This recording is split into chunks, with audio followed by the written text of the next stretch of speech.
Praise lord. ఈరోజు ఉదయకాలన ఈరోజు మనకు అందించబోతున్న దేవుని మాట. ప్రతిరోజు దేవుడు మనం లేపినట్టుగా ఈరోజు కూడా సజీవులుగా మనం లేపాడు. అందుకు దేవునికి మనం ఏమి ఇచ్చినా రుణం తీర్చలేం.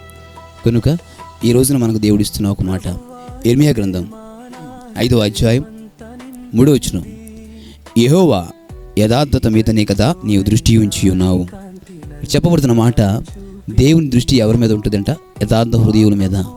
ఈ రోజున ఏ వ్యక్తి అయినా క్షేమం ఆరోగ్యము కలిగి ఉండాలంటే యథార్థత కలిగి ఉండాలి. నేను ఒక 3 మాటలు మీ ముందు పెట్టాలనుకుంటున్నాను. నీ భక్తిలో యథార్థత నీకుంటే కనుక దేవుడు నీకు సమీపంగా ఉంటాడు. నీవు ఏది కోరుకున్నావో అది దేవుడు నీకు సహాయం చేస్తాడు. రెండోదిగా, నీ ధనము నీ యందు ఆశీర్వాదకరంగా ఉండాలి అంటే నీవు నీ పని పట్ల యథార్థత కలిగి ఉండాలి. సమయానికి నీ పని జరిగించి సమయానికి నీవు నీ యొక్క బాధ్యతను వహిస్తే నిశ్చయంగా నీ కష్టం ఆశీర్వదించబడుద్ది. 3, నీ కుటుంబ బంధాల పక్షం కూడా యథార్థత ఉండాలి.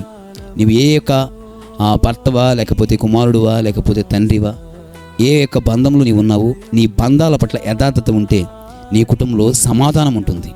సమాధానం కావాలన్నా నీ కుటుంబంలో యథార్థత కావాలి. 2, నీ యొక్క ధనము అదుపు చేయబడి పొదుపు చేయబడాలన్నా నీ కష్టార్జిత విషయంలో కూడా యథార్థత ఉండాలి. 3, నిన్ను సృష్టించిన నీ దేవుడు నీకు సమీపంగా ఉండాలి అంటే నీ భక్తిలో యథార్థత ఉండాలి. కనుక ఈ దినమున యథార్థత కలిగి దేవుని సన్నిధిలో నిలబడు, కట్టబడు. దేవుడు తన కృపా కాపుదల నిశ్చయంగా నీకు, మనకు, మనందరికీ ఇచ్చును గాక. ఆమేన్.